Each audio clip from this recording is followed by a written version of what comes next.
What are you? You're more than a body, more than an energy body. You are a soul, which means you are consciousness. You are a part of a greater consciousness. And this all sounds very mystical until you've felt this in your own experience.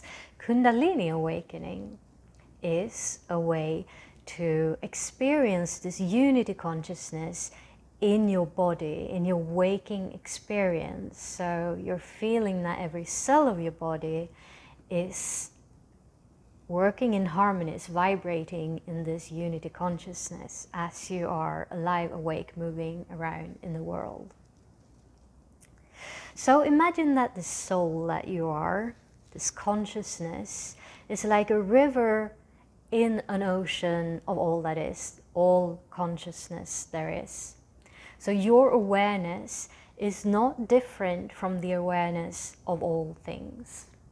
The only thing that makes you you, your soul, is that this river has a direction to it. So there's no real actual separation. You're always immersed in the ocean, but you have this direction that makes you come to be you. Now, if we experience this awareness in the purest form, that is the enlightenment experience that we have heard about from various spiritual disciplines. And this is, in Tantra, this is called Shiva. It is basically the word for awareness, and it is attributed to the masculine polarity. Now, the energy that emanates from this consciousness is attributed to the feminine polarity. So that is everything that is manifest out of this original awareness.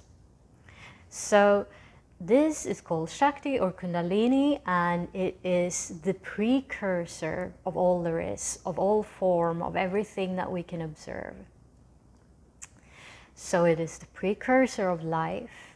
It is the animating force in the universe. Even if we look into outer space, there is no perfect stillness that we know of, but if there were perfect vacuum, there would still be this animating force in that vacuum. It permeates everything. And it gives rise, they say, to the fundamental forces, to the particles, to everything there is. So in your body, Kundalini is like a spiritual precursory force that manifests all of your atoms, all of your cells, and all of the processes that keep them alive, that keep you alive. So it drives and manifests electric current running through your nervous system and your brain, and it manifests the currents that drive the cells and every process in your body. It is inherently a feedback loop that keeps your body in homeostasis, that helps you heal every day. And still, I want to be clear that it is spiritual in nature, which means you can't affect it with external influences such as electromagnetic radiation or whatnot. So, lifestyle factors and traumas definitely do affect how you can perceive the Kundalini in your body. It may be that with an environment, inner and outer, that is not stable and safe enough for Kundalini to move, it will remain dormant. And only when you actually have a Kundalini awakening will you know that this thing, this driving force, exists within you. So it's pretty funny because most of us never know what is lying dormant within us. It is as if it is sleeping. It is always there, always animating throughout your entire body, but we have no idea because we never feel it. But when you begin to feel it, you cannot not know that it is there. So this begs the natural question: if most of the human population can function quite well without even knowing about Kundalini and the power that resides within them. It's dormant, and still they can function, they can go to work, they can provide for their children, they can experience things such as love and joy and beauty. So why then would we go through the trouble of learning about Kundalini awakening and going after that journey? This is a quite good question, especially for those of us who know about all the possible negative side effects that can happen in a Kundalini awakening experience, especially when we feel resistance about different things that come up. So when Kundalini rises, it clears a lot of the imprints that have kept us limited, that has basically kept us from this greater consciousness. And so it begs us to heal our traumas. It begs us to come to a place of love, of natural forgiveness and acceptance within ourselves and towards everyone. And so this process, which can take usually years, can be a quite difficult process. And to really encapsulate that, I want to share an excerpt that I really like from the book Kundalini, Psychosis or Transcendence by author Lisa Nella. He says, a psychotic episode? No, this is a psychophysiological transformation, a rebirth process, as natural as a physical birth. It seems pathological only because the symptoms are not understood in relation to the outcome, an enlightened human being. When allowed to progress to completion, this process culminates in deep psychological balance, strength, and maturity. Its initial stages, however, often share the violence, helplessness, and imbalance that attend the start of human infancy. So, with Kundalini rising experience comes a rebirth really of our human lives. And in particular, it brings us to this experience of this liberated or enlightened state embodied in our human form, as I began with this talk. So as opposed to non-tantric yoga or non-tantric Buddhism, where the goal is to attain this liberation by transcending the body and closing everything, the senses and the world out, this is an even more profound experience, because this liberation is brought right into our everyday living, everyday experience, so we can bring it with us everywhere. So what exactly is the Kundalini rising experience? What does that mean? Well, to answer that, let's dive just very briefly into some yogic philosophy. Okay, so Kundalini is said to move up and down along a central channel called Sushumna, and in our physical bodies, the manifestation of this is the spinal cord and the cerebrospinal fluid moving up and down. And so when Kundalini moves up and down this central channel, it enters and passes different centers of consciousness.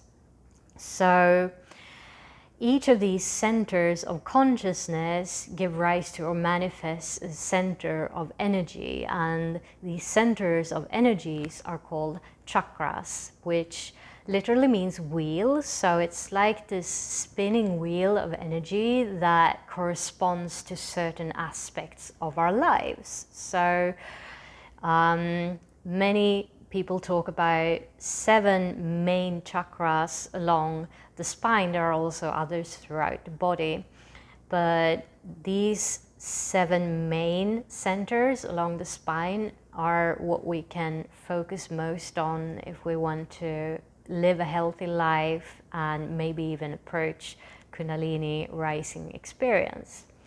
So just to give you a very, very brief overview, if you're not familiar with this, these centers aligning to the spine, begin with the very, very tip of our spine, so the tailbone.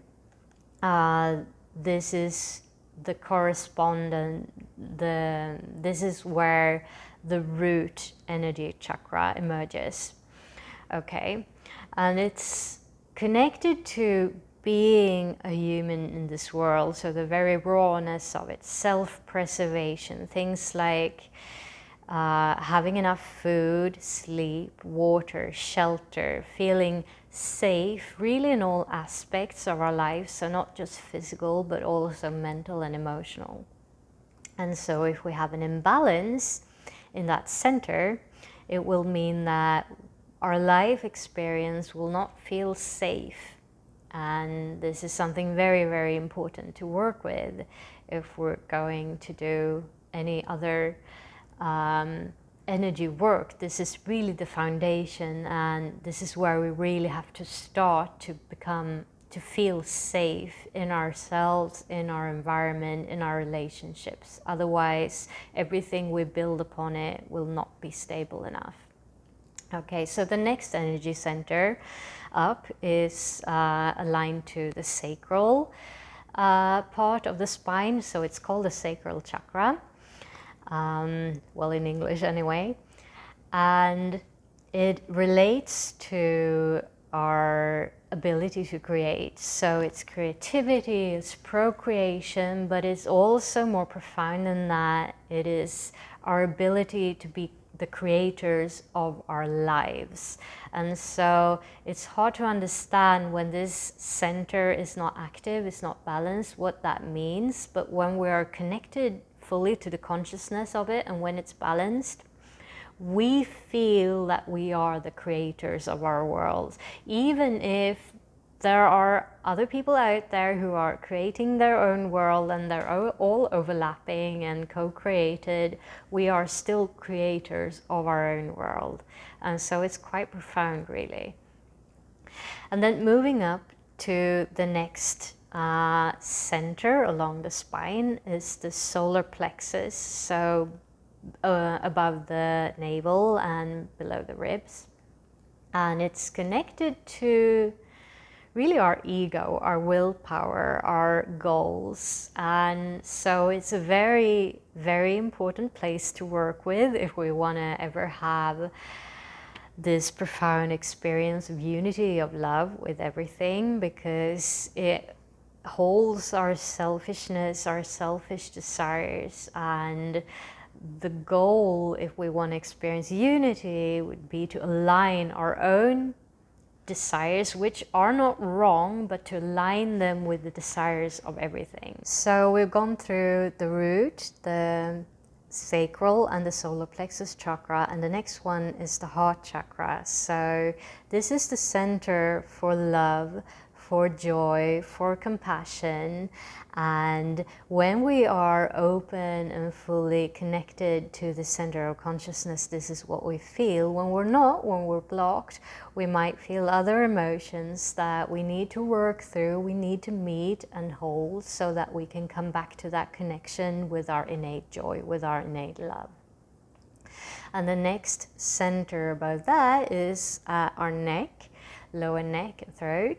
And it's our throat chakra. And so it's related to everything self-expression, especially how we express ourselves with words, how we express our truth, what our truth is. Are we in connection with our inner truth, our inner essence? And how do we communicate that with others? And what is our connection with all of the world, really? And then comes our forehead chakra, or Ajna chakra, and it is connected to, one could say, our vision. So how do we see the world? Do we see the world with clarity?